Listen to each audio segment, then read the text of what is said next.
स्वागत है आप सभी को हमारे इस YouTube चैनल दीक्षा क्लासेस स्टडी में। तो आज की इस क्लास में हम बात करने वाले Bihar board class 12 Hindi chapter number 4, जिस चैप्टर का नाम है अर्धनारीश्वर। ठीक है, इस चैप्टर के लेखक का परिचय, साथ में लेखक ने कौन कौन से रचनाएं की, उसके बाद हिंदी साहित्य में इनका क्या योगदान रहा। आज की इस वीडियो में हम महत्वपूर्ण इन्हीं 3 टॉपिक पे चर्चा करेंगे। तो सबसे पहले लेखक परिचय जानेंगे, उसके बाद लेखक ने कौन कौन से रचनाएं की उसके बारे में वो जानेंगे, और उसके बाद हिंदी साहित्य में इनकी क्या विशेषता है इनके बारे में जानेंगे। तो क्लास काफी महत्वपूर्ण है, सो प्लीज आप सभी इस क्लास को ध्यान से देखेंगे। आइए पहले 2 क्वेश्चन से क्लास की शुरुआत करते हैं। अर्धनारीश्वर पाठ गद्य की कौन सी विधा है? तो भाषण नहीं, इस बात को याद रखेंगे, यह निबंध है। ठीक है। दूसरा क्वेश्चन कह रहा है अर्धनारीश्वर पाठ के लेखक कौन है? तो रामधारी सिंह दिनकर। कौन हो जाएगा? रामधारी सिंह दिनकर। तो आइए अब हम रामधारी सिंह दिनकर के जीवन परिचय को बहुत ही आसान से समझते हैं। आप लोग प्लीज ध्यान से वीडियो को देखेंगे, और अगर आप हमारे चैनल पे नए हैं तो प्लीज हमारे चैनल को सब्सक्राइब कर लीजिए, बेल आइकन कॉल पे क्लिक कर लीजिए, ताकि आने वाले हर एक वीडियो का नोटिफिकेशन आप तक सबसे पहले पहुंचे। देखिए, कह रहा है राष्ट्र कवि रामधारी सिंह दिनकर का जन्म 23 सितंबर 1908 ईस्वी को बिहार राज्य के बेगूसराय जिला के सिमरिया नामक स्थान पर हुआ था। कहने का मतलब जो हमारे रामधारी सिंह दिनकर था, इनका जन्म 23 सितंबर 1908 ईस्वी को हुआ। कहाँ हुआ? तो बिहार राज्य के बेगूसराय जिला में, बेगूसराय जिला में एक सिमरिया नामक स्थान है, यानी एक प्रकार का समझिए गांव है, यहाँ पे इनका जन्म हुआ था। अगला देखिए, कह रहा है इनके पिता का नाम रवि सिंह तथा माता का नाम मनुरूप देवी था। यानी रामधारी सिंह दिनकर के पिताजी का नाम रवि सिंह तथा माताजी का नाम मनुरूप देवी था। तीसरा में कह रहा है कि इनकी प्रारंभिक शिक्षा गांव और इसके आसपास के इलाके में हुई। कहने का मतलब इनकी रामधारी सिंह दिनकर का प्रारंभिक शिक्षा, शुरुआत की जो शिक्षा है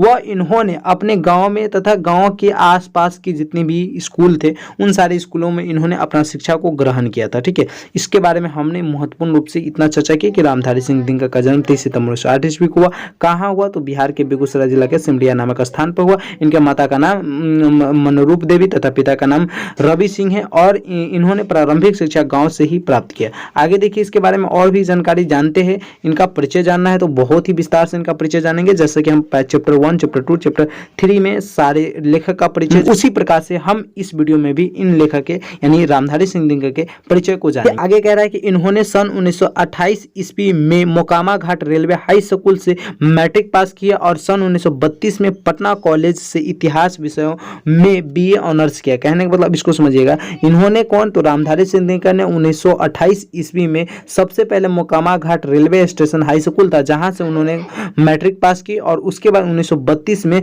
पटना कॉलेज से इन्होंने क्या किया? बीए ऑनर्स किया। ठीक है, बीए ऑनर्स हिस्ट्री से किया हुआ था। इसके बारे में आगे जानेंगे। देखिए, कह रहा है सन 1925 में इनकी पहली कविता छात्र सहोदय में प्रकाशित हुई। इसके अतिरिक्त भी इनकी कई रचनाएं छात्र जीवन के दौरान ही प्रकाशित हो गई। कहने का मतलब सन 1925 में जब ये छात्र जीवन में ही था, तब इन्होंने छात्र सहोदय से एक पुस्तक अपना जो छापे हुए थे, उनके पुस्तक, उन पुस्तक के बारे में हम नीचे चर्चा करेंगे। तो इन्होंने छात्र जीवन में ही अपना रचना करना स्टार्ट कर दिया था। कौन? तो हमारे रामधारी सिंह दिनकर। कह रहा है 21 वर्ष की अवस्था में इनकी पहली कविता पुस्तक पर्णभंग प्रकाशित हुआ। कहने के मतलब मात्र 21 वर्ष की उम्र में इन्होंने अपनी पहली कविता, जिसको इन्होंने क्या किया था, यानी प्रकाशित किया था, जिसका नाम था पर्णभंग। यह कविता था एक प्रकार का। ठीक है, इनको यानी 21 वर्ष की उम्र में इनका पहला कविता यही प्रकाशित हुआ था। अब से ऑब्जेक्टिव में पूछ सकता है कि रामधारी सिंह दिनकर का पहली कविता कौन है जिन्होंने प्रकाशित किया था मात्र 21 वर्ष की उम्र में? तो आपको बताना पड़ेगा पर्णभंग।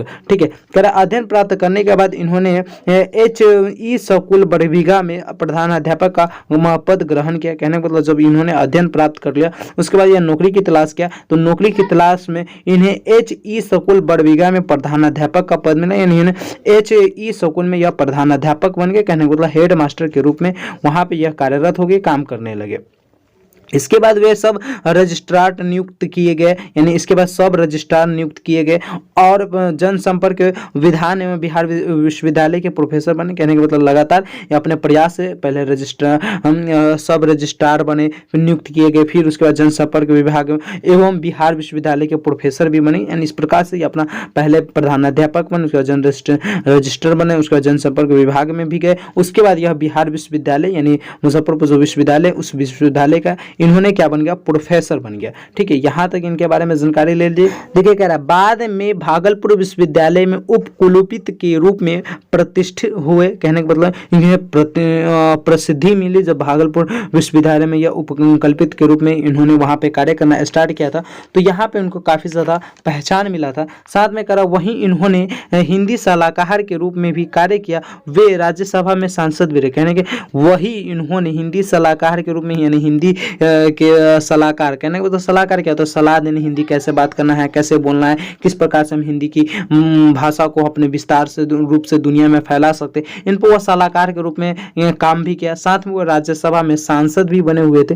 ठीक है, तो यहाँ तक इनका परिचय हो गया। आगे देखिए क्या कह रहा है कि इन्होंने संस्कृत के 4 अध्याय के लिए साहित्य अकादमी एवं उर्वशी के लिए भारतीय ज्ञानपीठ पुरस्कार से सम्मानित किए गए। कहने के बाद इन्होंने जब संस्कृत के 4 अध्याय लिखे हुए थे, ये गद्य था, तो उनसे क्या हुआ, इन्हें साहित्य अकादमी पुरस्कार दिया गया। साथ में यह उर्वशी जो कविता था, यह कविता लिखे हुए थे, तो इनसे भारतीय ज्ञानपीठ पुरस्कार से सम्मानित किया गया। इन दोनों कविता से इनका अलग अलग सम्मानित किया गया था। जब भी आप अच्छे कार्य करते हो तो आपको सम्मानित किया जाता है, ताकि आप और भी बेहतर कार्य कर सके। ठीक है, वहीं इन्हें पद्मभूषण एवं अन्य कई अलंकारों से भी सम्मानित किया गया। इनके श्रेष्ठ रचनाओं के कारण इन्हें राष्ट्र कवि कहा गया। कहने का मतलब यह इतने बेहतर रचनाएं कर रहे थे, अपने छात्र जीवन में ही शुरुआत कर दिए थे रचना करने के लिए, तब जाकर देखो ना, ये संस्कृत के 4 अध्याय के लिए साहित्य अकादमी पुरस्कार दिया गया, भारतीय ज्ञानपीठ पुरस्कार भी दिया गया था उर्वशी के लिए, उर्वशी जो रचना किए थे उसके लिए।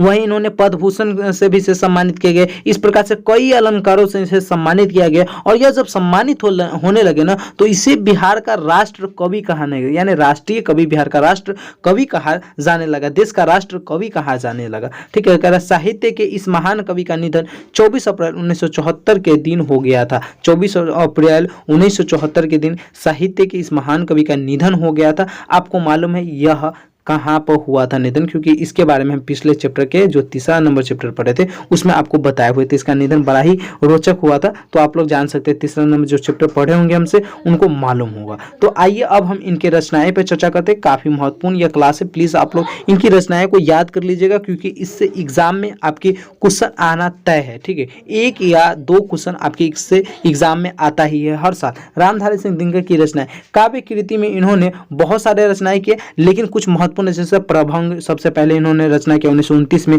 रेणु का रचना किया 1935 में, हुंकार 1938 में, रसवंती 1940 में, कुरुक्षेत्र 1946 में, रसिमर्ती 1952 में, नील कुसुम 1954 में, उर्वशी 1961 में, परशुराम की प्रतीक्षा 1963 में, कोमलता और कवित्व 1964, हारे की हरिनाम 1970 में। यानी इन सारा जो ये है, ये सारे काव्य कृति है, जिन काव्य कृतियों को इन्होंने रचना किया, साथ में उसका समय भी दे दिया गया कि कब कौन से काव्य कृति की रचना की। तो इनसे आपकी एक एक चीज से सवाल बनते, बहुत सारे सवाल बनते। ठीक है, तो आप इनको बहुत ही बेहतर तरीका से याद करेंगे, 2 से 3 बार वीडियो को देखेंगे, आपको याद हो जाएगा इन सारे रचना के साथ। उन्होंने गद्य कृति में भी रचना किया, गद्य कृति कहानी में, जैसे मिट्टी की ओर 1946 में, अर्धनारीश्वर 1952 में, जो चैप्टर है हमारा यही है।